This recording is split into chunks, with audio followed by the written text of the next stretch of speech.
8 things people over 70 wish they knew when they were younger. Hello, old friends, it's me again. Have you ever sat alone, on a quiet afternoon, looking out at your front garden, and asked yourself, I wish I knew this sooner? If so, you are not alone. Neither am I. And perhaps, many people our age, those who have gone through more than half of their lives, have also had moments of self-questioning like that. There is a simple but profound truth: age brings us wisdom, but it doesn't always come in time. Many things we should have known, should have done, when we were young, we only realized when we were 70. Not because we are not smart or don't try, but because life doesn't always teach us lessons at the right time. Today, in this intimate conversation, I would like to share with you, my peers, those who have witnessed many changes of the times, about the precious things that we wish we had known sooner. Not to regret, but to pass on to the next generation, and to live more fully in each remaining day. We will talk about things that seem simple, but make a big difference, from health, relationships, finances, to the meaning of life. There are no dry lectures here. Only real experiences, sincere reflections, and even inspirational stories. And now, let's start with the first thing, something that I believe, if someone had told me when I was 30 years old, I would have lived a lot differently. Don't delay taking care of your mental health, because it's more important than you think. I remember, when I was young, I used to think that just being physically healthy was enough. Being able to walk and not being sick was fine. I took it easy when I felt depressed, sad, or stressed. I must be tired, I used to tell myself. But now, looking back, I see that a healthy mind is just as important, if not more so, than a healthy body. Science has now proven that mental health directly affects longevity, immunity, and even the ability to recover from illness. A Harvard study that followed more than 700 people for more than 75 years showed that people with positive relationships and happy spirits tend to live longer and healthier lives. If I had known back then that sitting down to chat with friends, meditating for 10 minutes a day, or simply keeping a journal of my feelings, could help me avoid insomnia, anxiety, and depression, I would have started sooner. But it's never too late to start. Now, I take time every morning to sit still, breathe deeply, and feel myself. I call old friends, just to ask how they are and listen to their stories. And I learn to forgive, not only others, but myself. If you are listening to me right now, and feeling a little heavy inside, try starting with something small. I believe, if you try to stop for a moment, close your eyes, and think of 3 things that warmed your heart today, you will feel a strange peace. Second thing, money can't buy happiness, but good financial management will bring peace. When I was in my 40s, I used to think, I will try to make a lot of money, so that when I retire I won't have to worry about anything anymore. And I did a lot. But because of that, I missed a lot of moments with my family, rarely went on trips, and always had a vague anxiety about the future. The problem is not how much money you have, but how you use it. If I had known earlier that spending wisely, planning to save early, investing small but regular amounts, would have given me a lot more peace of mind when I was old, perhaps I would not have wasted money on unnecessary things, and would not have been so strict with myself about enjoying life. I once met a friend in Ohio, an 80-year-old woman who lives alone but is always smiling and optimistic. She said, I am not rich, but I know every penny I have. I am not afraid of not having enough, because I live just enough. That sentence made me think a lot. Now, I have learned to make a simple budget every month. I use money to buy experiences, like going on a picnic with my children and grandchildren, or attending a gentle yoga class for seniors, instead of hoarding unnecessary things. And you know, when my mind is no longer burdened by money, I feel strangely light and peaceful. Third thing, don't be afraid to say I love you, because time waits for no one.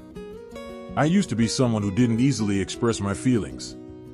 Growing up in a time when people lived in secret, I rarely said words of love, even though I wanted to. I thought that just taking care of them, working, and caring silently was enough. But not everyone understood that. And sometimes, the people we love leave before we have time to say what we need to say. I will always remember the day my mother passed away. I stood by her bed, holding her hand, my heart filled with unspoken words. If only I had said I loved you more. But time didn't give me the chance. From that day on, I decided not to keep the good things in my heart anymore. I said thank you more, sent handwritten letters to old friends, called just to say I miss you so much. And every night, I always sent a loving message to my partner, even if it was just through a gentle touch. If you're listening and have someone to call, text, or write to, don't wait. Because unspoken love is sometimes like it never existed. We've touched on the first three: mental health, finances, and love, things that seem small but make a big difference.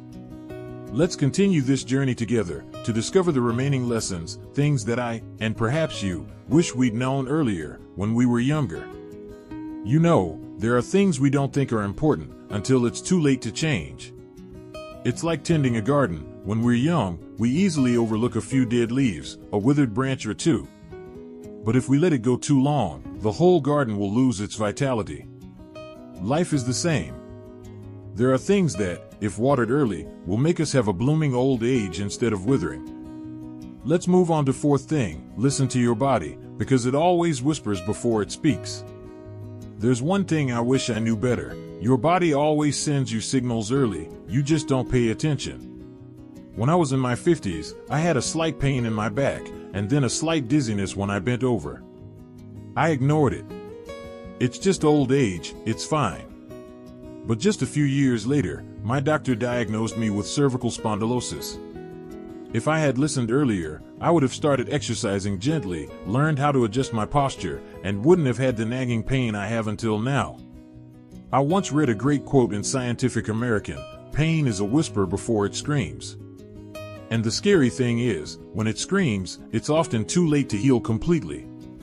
From then on, I began to listen to my body as if I were talking to an old friend, slowly, patiently, and sincerely.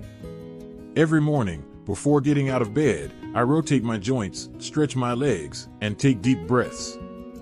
When my eyes feel tired, I stop reading and close them for a few minutes. When my chest feels heavy, I go to the doctor instead of waiting until I can't stand it anymore. And I've also learned not to ignore the small signs: unusual thirst, insomnia, or just a loss of appetite for several days in a row. They are not simply signs of aging, but sometimes they are warnings. If you are listening to me, try listening to your body today.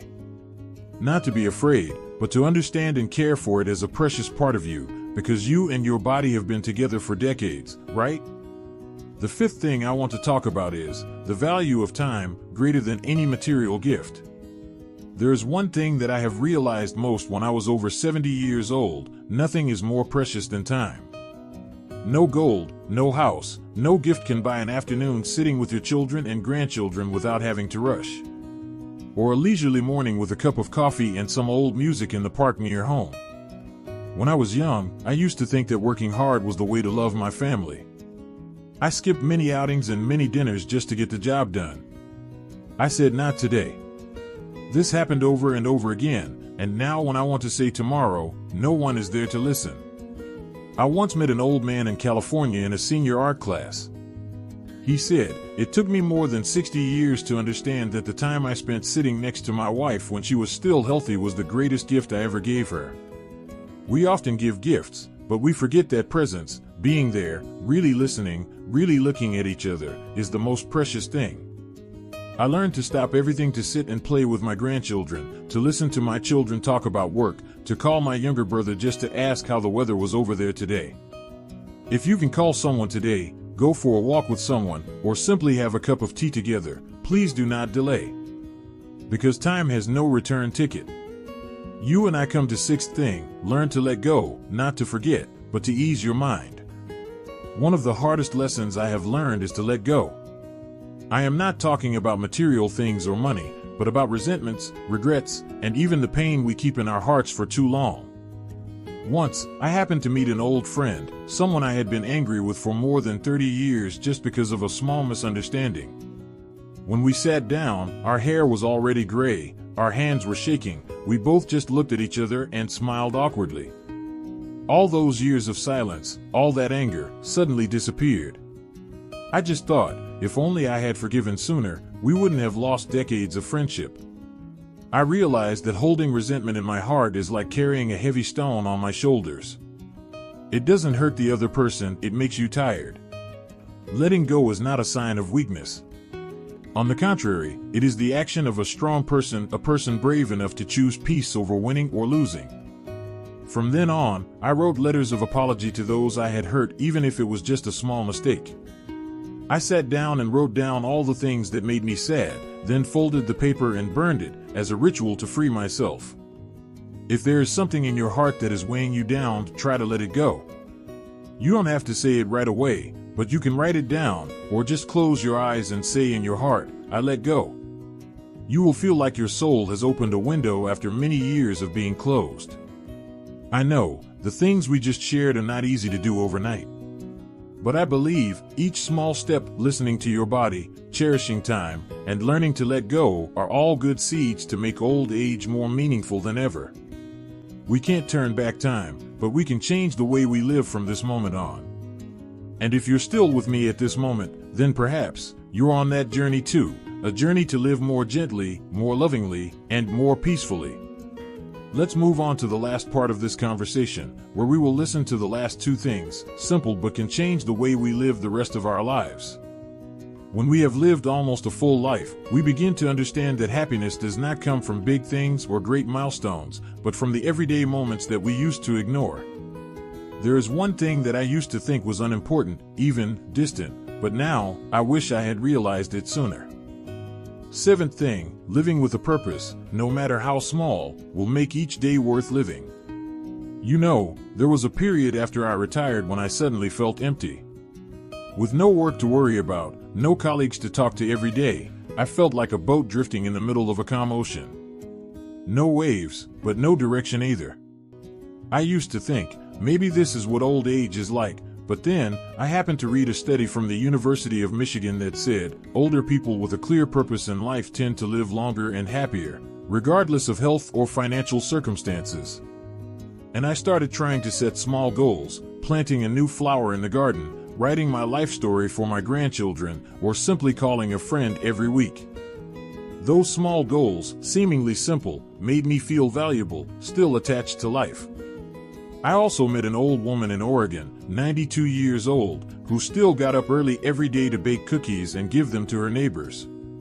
She said, I feel needed, and that keeps me alive. That sentence was deeply imprinted on me. Living with purpose is not about doing something big. It's about waking up every morning and knowing what you're living for, to care for a flower, to warm someone's heart, or simply to see the sun rise. If you don't have a goal for today, try writing down a small thing you want to do. It could be baking your favorite cake, writing a handwritten card, or just walking an extra 5 minutes in the park. Trust me, the feeling of accomplishing something, no matter how small, brings great joy to a heart that has been through many seasons.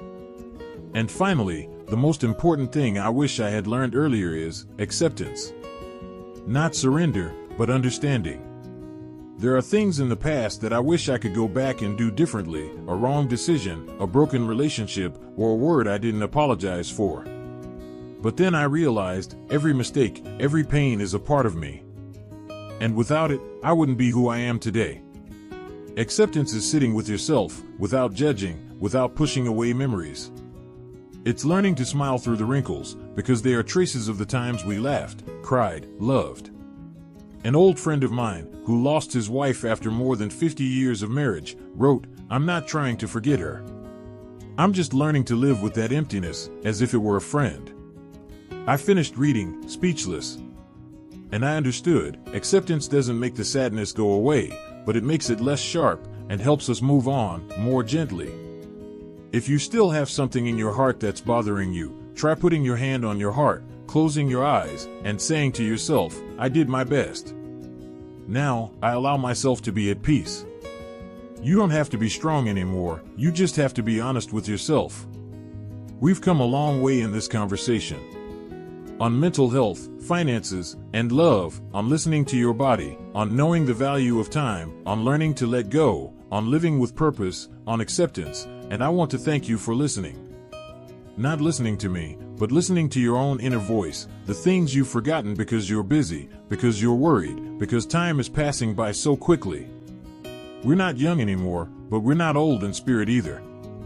And every day is a new opportunity to love, to live with purpose, to be grateful, and to forgive. Remember, small changes can make a big difference to your health and happiness. A hug, a phone call, a journal entry, a hot cup of tea can all be the beginning of a fulfilling old age. If you see something in this video that makes you think, leave a comment and share your story. I, and many others listening with you, will listen with all my heart. Don't forget to like the video if you find it useful, and subscribe to the channel to continue these honest conversations together. Wishing you a happy, healthy, and fulfilling life at every age. And as I always say to myself every morning, today is a day worth living. Goodbye and see you in the next video.